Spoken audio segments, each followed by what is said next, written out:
저는 오늘 요한일서 5장 18절에서 21절 말씀을 가지고 그리스도의 깨달음이 임했습니까? 라는 제목으로 말씀을 증거하겠습니다. 저는 12월 달이 들어서 성탄절이 가까이 오면 제가 30대 초반에 교회 생활과 정말 그 사업을 열심히 하면서 실수했던 것을 생각하면 얼굴이 아주 화끈거립니다.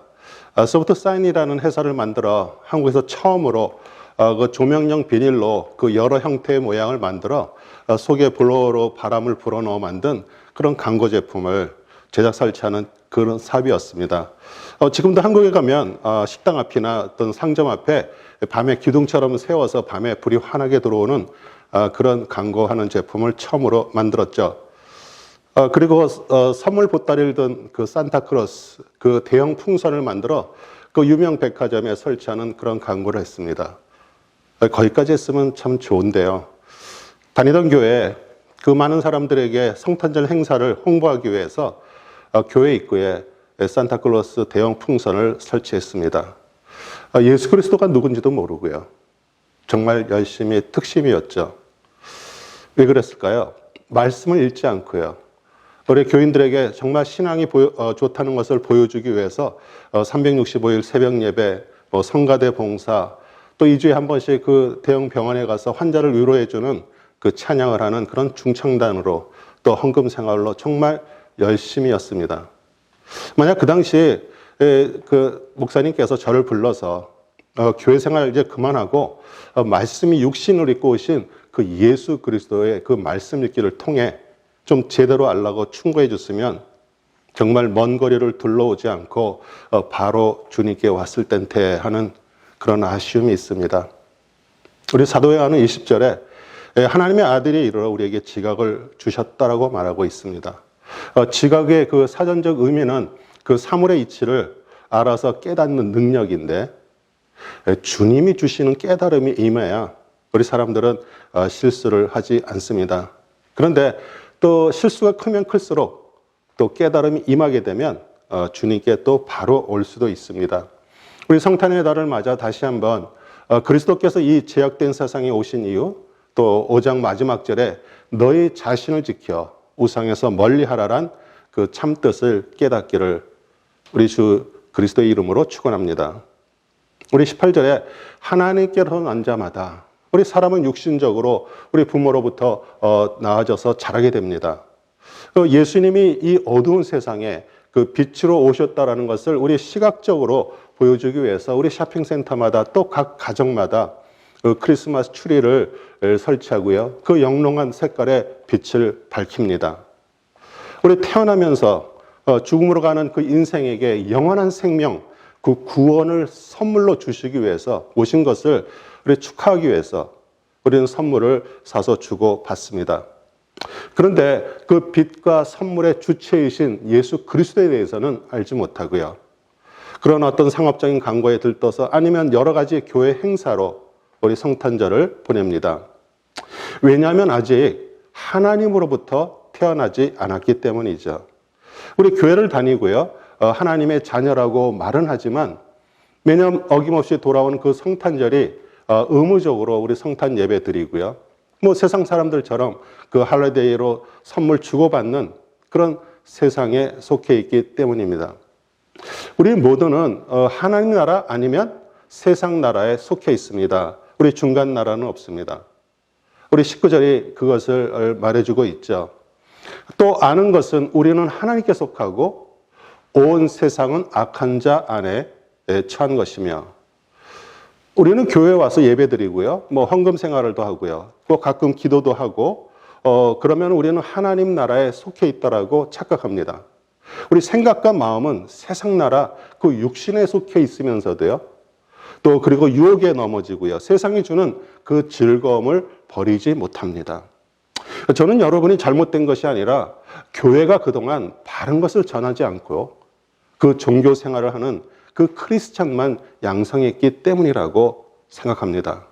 우리 부활절, 성탄절 및 그 여러 가지 절기 행사와 우리 겉으로 보여주는 그런 육신적인 교회 활동, 또 절기 때만 되면 또 특별 절기 헌금을 강조하고요. 우리 지난주에 우리 안수 집사님이 예전에 교회에서 그 재정부에서 봉사할 때 재정부장님이 목사님한테 이렇게 얘기합니다. 목사님 요새 재정이 어려우니 부흥회를 해야 할 것 같습니다 하면 봄, 가을에 우리 심령 부흥회를 해서 우리 강사 목사님 사례비 주고도요. 또 부족한 재정을 충당합니다.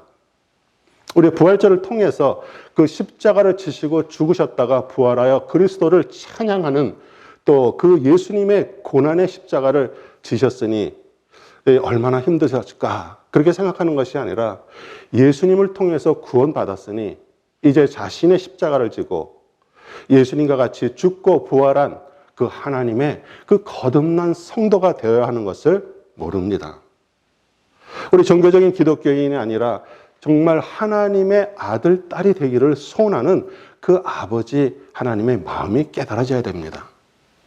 우리 성탄절은 그 우리 안에 심겨진 그 그리스도의 씨가 잉태하여 그 아들이 나아져서 우리 마음속에서 자라 성숙하게 되어서 우리의 삶이 변화되는 것을 우리는 또 하나님 앞에 보여드리고요. 또 우리를 위해 죽으시러 오신 그 예수님을 축하하는 날입니다. 우리 하나님께로서는 난 자마다 범죄치 아니하는 줄을 우리가 아노니 우리 죄를 짓지 않는다는 말씀이 아니라 반복해서 죄를 짓지 않는다는 말씀입니다. 우리 죄에 대해서 단번에 분리되는 것을 의미하는 것이 아니라 거듭나서 하나님께로 난 자는 점차적으로 죄와 멀어지고요. 또 죄를 이기게 된다는 그런 말씀입니다. 왜 똑같은 죄가 반복될까요? 아직 하나님께 속하지 않고 세상에 속해 있기 때문입니다. 정작 해야 될 것은 하지 않고 그 종교 생활로 대체를 하죠. 예전에 저처럼 산타크로스가 성경에서 나오는 성자인가 할 정도로 성경을 읽지 않고 살다 보니 또 유혹이 오면 넘어지고요. 또 다시 회개하고요. 더 열심히 종교 생활에 정진했습니다. 성경을 읽지 않고 말씀을 모르니 사실 예수 그리스도를 믿지 않은 것이죠. 우리 교회에서 누가 가르쳐 주어야 하는데 또 시험 받아서 교회를 떠날까 봐 교회는 침묵하고 있습니다. 우리 교회를 다니면서도 죄에 대해서 그냥 거짓말하고 사기치고 그 남을 이간질하고 음행하는 그런 정도로 생각을 하는데 우리 예수 그리스도께서 정확하게 죄에 대해서 말씀하셨습니다. 요한복음 16장 9절 죄에 대해 사람은 저희가 나를 믿지 아니하며 그 십자가에서 이루신 그 제사함과 구원을 이 머리로는 아는데 마음속 깊이 믿지 않습니다. 우리 성경은 죄는 사망이라고 선고했습니다. 우리 십자가에서 죽었던 우리가 생명을 얻은 것을 믿지 않습니다. 그러니 회개할 수도 없죠. 또 잘못 알고 있는 것은 우리가 죄에 대해서 회개해서 제사함을 받았다라고 생각하는데 우리 하나님께서 우리의 죄를 용서하시고 그 죄를 기억하지 않으시는 것은 그 예수님의 그 십자가의 죽으심 때문입니다. 예배소서 1장 7절 우리가 그리스도 안에서 그의 은혜의 풍성함을 따라 그의 피로 말미암아 구속 곧 제사함을 받았으니 그것이 깨달아진 성도는요. 우리 십자가와 연합돼서 그리스도와 관계없는 모든 것들이 다 죽어지고 이제 오직 그리스도와 관계되는 것이 우리 안에서 살아나는 것을 말합니다. 왜냐하면 회개를 통해서요. 믿음도 오고요. 그리스도의 씨가 우리 마음에 뿌려져 그 하나님의 그 아들의 생명이 형성돼서 우리 죄를 이기게 하고요. 그 세상에 속한 자가 아니라 하나님께 속한 자가 되는 것입니다. 우리 하나님께서 나신 자는 우리 그리스도를 말합니다. 우리 안에 생성된 그 그리스도께서 저를 지키심에 악한 자가 저를 만지지도 못하게 하십니다. 우리 19절 온 세상은 악한 자 안에 처한 것이며 우리 예전에는 교회가 세상을 이끌었습니다. 우리 하나님을 찬양을 드리는 그 교회 음악이 세상에 나가서 세상 음악을 선도했습니다. 우리 성경을 영어로 바이블이라는데 책이라는 뜻이죠. 그 한 권의 책, 성경책만 있었는데 이 세상에 오늘날 정말 수천만 권의 책들이 쏟아져 나오고 있습니다. 그리고 수천 년 동안 우리 가톨릭 교회 시대에 그 하나님을 믿지 않고 교회를 다니지 않아도요. 인생에 3번은 교회에 옵니다. 우리 태어나서 유아세를 받을 때 또 결혼할 때, 또 죽어서 장례식을 할 때. 그런데 지금은 평생 한 번도 교회에 오지 않는 그런 인구가 늘어가고 있습니다. 그리고 이제는 그 세상과 교회의 구분이 없어졌습니다. 우리는 하나님께 속하고, 정말 여러분은 우리라는 범죄에 속해 있습니까? 아멘입니까? 왜 세상 사람들이 교회를 비판하고요, 하나님을 믿는 성도들을 욕할까요? 그들이 생각하기에는 하나님을 믿는 자나 교회는 다를 것이라고 생각을 했는데, 자신들과 같고 오히려 자신들보다 더 못해 실망해서 그것을 말과 행동으로 표현한 것입니다. 우리 20절에 참된 자가 2번, 또 참 하나님이 1번 나와 3번이라는 그 참이라는 true라는 단어가 나옵니다. 요한 1서, 2서, 3서는 그 당시 그 거짓 교사나 그 이단 사상을 가진 자들이 많이 나타나 그 진리 대신 그리스도를 섬기는 성도들을 미혹해서 그 멸망으로 인도하기에 우리 사도 요한이 그것을 방지하기 위해서 참 진리라는 단어를 강조했습니다. 우리 사도 요한이 서신서를 쓸 때 우리 세계 인구가 한 2억 명 정도 이렇게 추산하고 있습니다. 지금 세계 인구가 70억입니다. 정말 그것을 감안한다면 얼마나 많은 이단과 거짓 선자들이 판을 치고 있나 우리는 짐작을 할 수 있죠. 이단 거짓 연구할 거 없습니다. 우리 참이신 그리스도와 그 참 하나님을 참되게 깨닫게 되면 구별이 되고요, 우리 진리 안에 우리는 살 수가 있습니다. 우리에게 지각을 주사 우리로 참된 자를 알게 하신 것. 우리 지각은 지식과 깨달음입니다. 우리 고린도전서 1장 30절, 너희는 하나님께로부터 나서 그리스도 예수 안에 있고 그 예수는 하나님께로부터 나와서 우리에게 지혜와 의로움과 거룩함과 구속함이 되셨으니.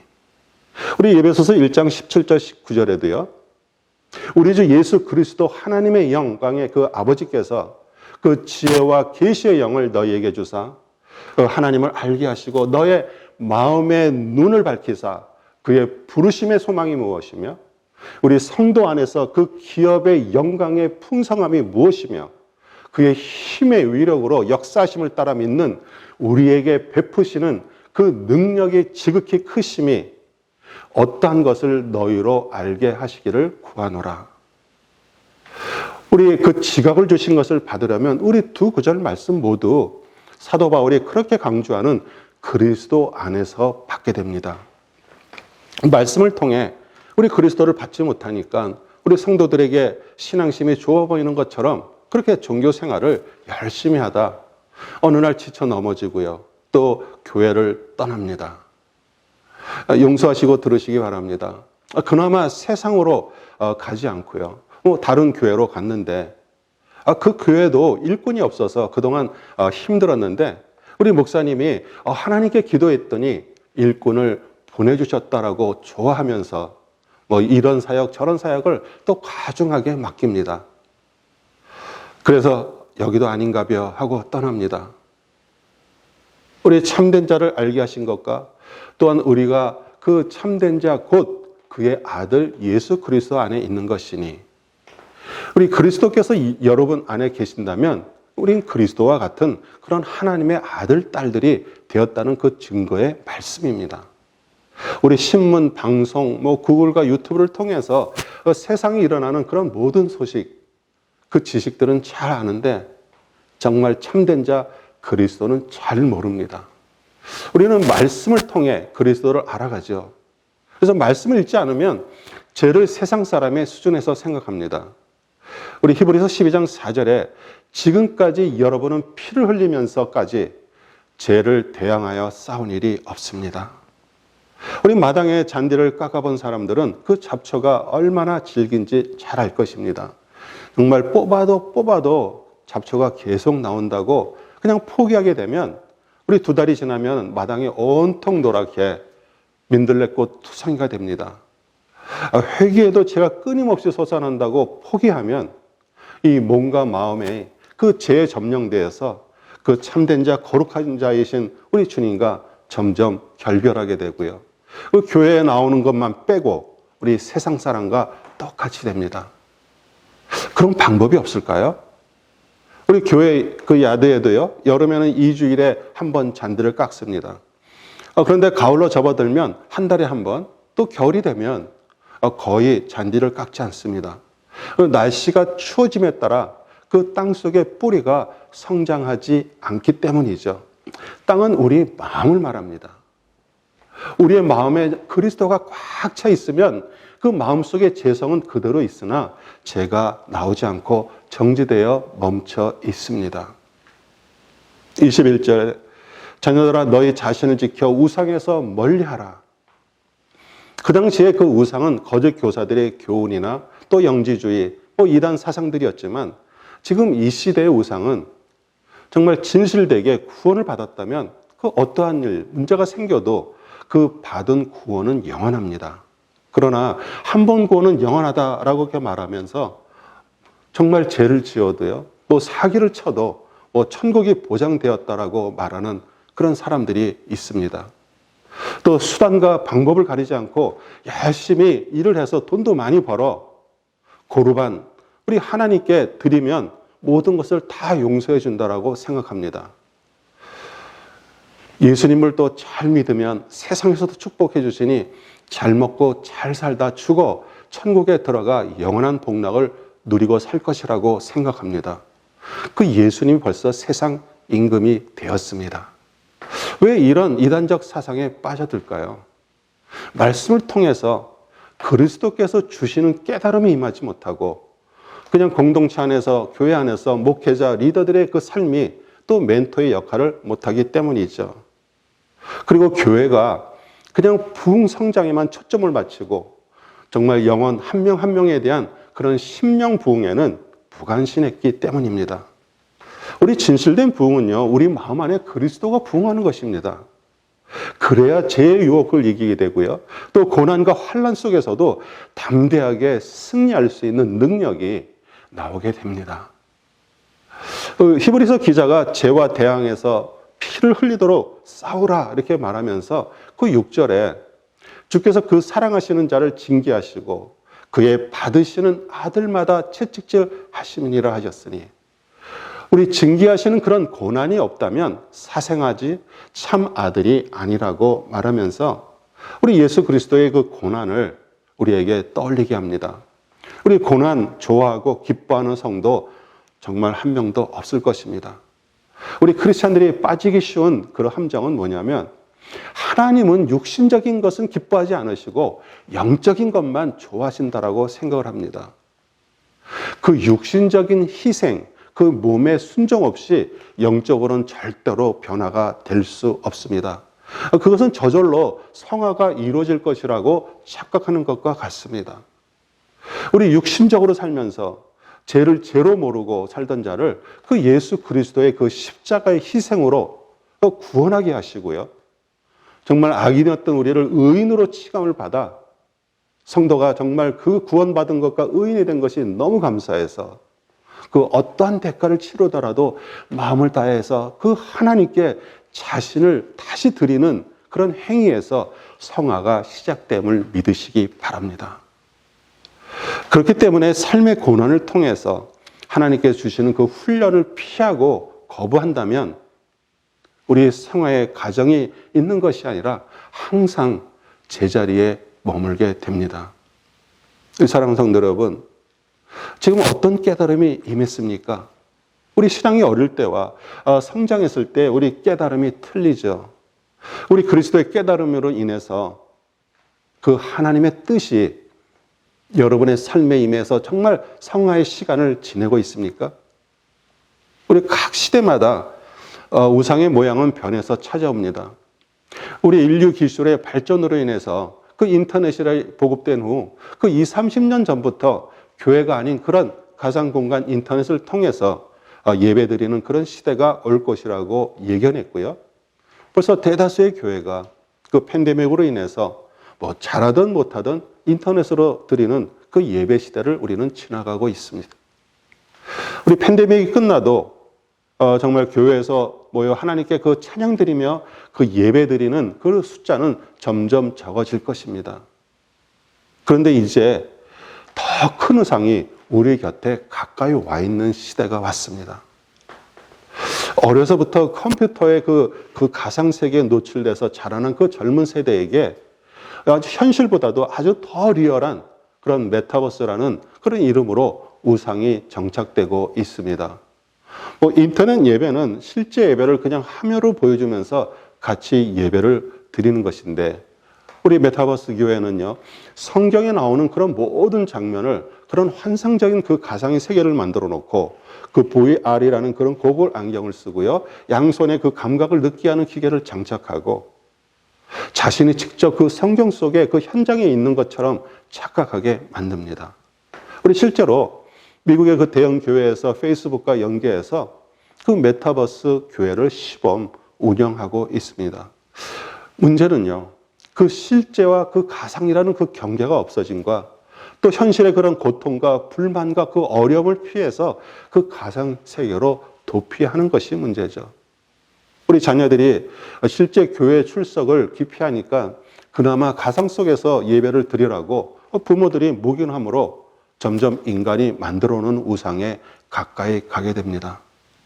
우리 자녀들이 나중에 하나님도 인간이 만들어 놓은 그런 가상 세계에 있는 것이고 또 성경 역시 인간이 만들어 놓은 그 소설과 같은 이야기였구나, 그렇게 생각하면서 점점 하나님과 더 멀어지게 됩니다. 우리 한국 교회가 정말 전통적인 패러다임, 그런 종교생활, 그 양적인 붕을 깨지 못해 우리 젊은 세대들을 잃어버렸습니다. 우리 젊은 세대를 다시 찾는다고 그 한국의 큰 교회들이 메타버스 교회를 만든다고 지금 경쟁을 하고 있습니다. 정말 하나님께서 주시는 그 지각, 깨달음이 필요한 시대에 우리는 모두 살고 있습니다. 우리 사랑하는 성도 여러분, 오래전부터 우리는 초대교회로 돌아가자, 성경으로 돌아가자는 그런 운동이 계속적으로 일어났습니다.